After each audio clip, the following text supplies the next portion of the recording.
Hello, কেমন আছো সবাই? Welcome to my new another blog. আমি অনেক দিন পর নিজের ভয়েস ওভারে কিছু একটা শেয়ার করছি। এটা শেয়ার না করলে থাকতেই পারলাম না, কারণ এটাতে অনেক ইমোশন জড়িয়ে আছে। আমার বাড়ির কালী পুজো, মাকে বিদায় দিয়ে দিয়েছি। শুরুতেই বিদায়ের ছবিটা দিয়েছি, কারণ হচ্ছে আমাদের পুজোর আগে ঠাকুর বিসর্জন দিয়ে আবার নতুন মাকে বরণ করে নেওয়া হয়।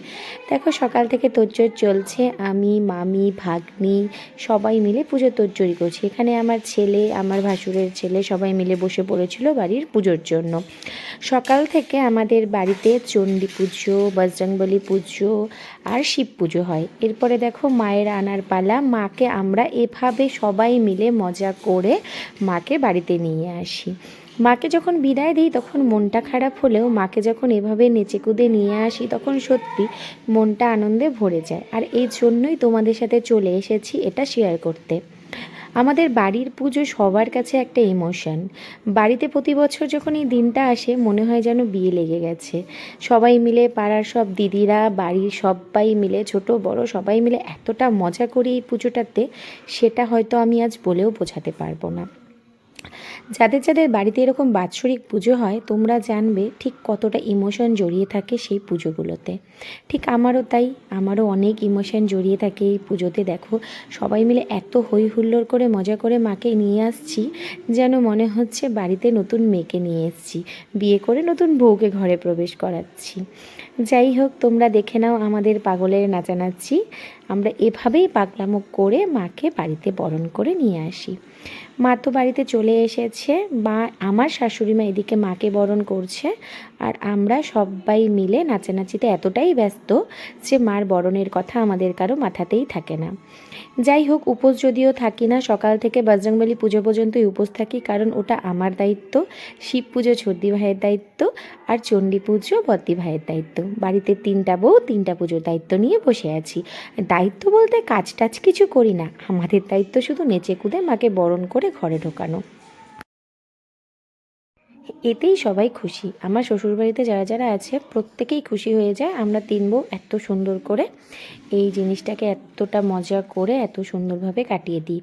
যাই হোক, তবে এখানে আমার একটা দায়িত্ব থাকে। মা যখন বাড়িতে চলে আসে, মানে মাকে আনানোর পরে আমাদের মায়ের যেসব গয়নাগাটিগুলো আছে সেই গয়নাগাটিগুলো মাকে ভালো মতো পরিয়ে সাজিয়ে দেওয়া।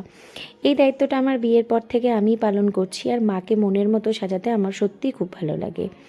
জানি এটা সবার কাছেই আবেগ, ইমোশন, আমার কাছেও তাই। মাকে যেভাবে মন দিয়ে সাজাতে পারি, এটা হয়তো আমার ভাগ্যের ব্যাপার যে এতগুলো মানুষ থাকার পরেও এই দায়িত্বটা আমি নিয়েছি বা আমাকে দিয়েছে। যাই হোক, আমাকে সহযোগিতা করে আমার শাশুড়ি, মামি শাশুড়ি। যদিও রাত পর্যন্ত ওরা 3 ভাই, মা, মামি, ছোটো মামি, আরও 2 মামি এরাই প্রতি বছর উপোস থাকে। আমরা 2-3 বউ কোনো দিনই উপোস থাকি না রাত পর্যন্ত। তবে রাতে সবার খাবার দাবারের দায়িত্বে আমরাই থাকি। এই দেখো, এদিকে রাত হয়ে গেছে। তখন রাত 10টা, পৌনে 10টার মতো, তখন পুজোতে বসে গেছে। আমাদের বাড়ির পুজো রাতে বসে, মোটামুটি 11টার দিকে বসে, আর পুজো শেষ হতে হতে ভোর হয়ে যায়। এত সুন্দর অপরূপ দৃশ্য, আর এত সুন্দর মুখটা প্রতিমাটার, যেটা হয়তো মানে প্রত্যেকের বাড়িরই মা প্রত্যেকের কাছে ইমোশন। আমার কাছেও তার বাহুল্য হতে যাবে কেন বলো। যাই হোক, এরপরে ভোগ দর্শন করিয়ে নিলাম তোমাদেরকে। আর তারপরে তো আমাদের ব্যাস থাকেই সেলফি, কিছু কিছু ছোটো ছোটো মুহূর্ত, স্মৃতি, যেগুলো হয়তো আমাদের প্রতি বছরই থাকে। কোনো বছর এভাবে ব্লগ বা ভিডিও করে পোস্ট করা হয় না। আজ অনেক দিন পর কেন জানি না মনে হলো যে একটা ব্লগ ভিডিও বানিয়ে পোস্ট করি, আমাদের বাড়ির পুজোর স্মৃতি হিসাবে থেকে যাবে। এই পুজোটা আমাদের লক্ষ্মী পুজোর পরে যে শনিবার বা মঙ্গলবার আসে, বেসিক্যালি মঙ্গলবার, কারণ যেহেতু আমাদের বজরংবলী পুজো হয়। আগে শনিবার করে হতো, লক্ষ্মী পুজোর পরে যেই শনিবারটা আসতো, কিন্তু এখন এটা লক্ষ্মী পুজোর পরে যেই মঙ্গলবারটা আসে, তো তখনই হয়। কোজাগরি লক্ষ্মী পুজোর পরে যে ফার্স্ট মঙ্গলবার, সেই দিন আমাদের বাড়ির বাৎসরিক পুজো হয়। এই ভিডিওটা তোমরা যারা যারা দেখছো বা দেখবে সবাই একটু কমেন্ট করে জানিও আমাদের বাড়ির পুজো তোমাদের কেমন লাগলো।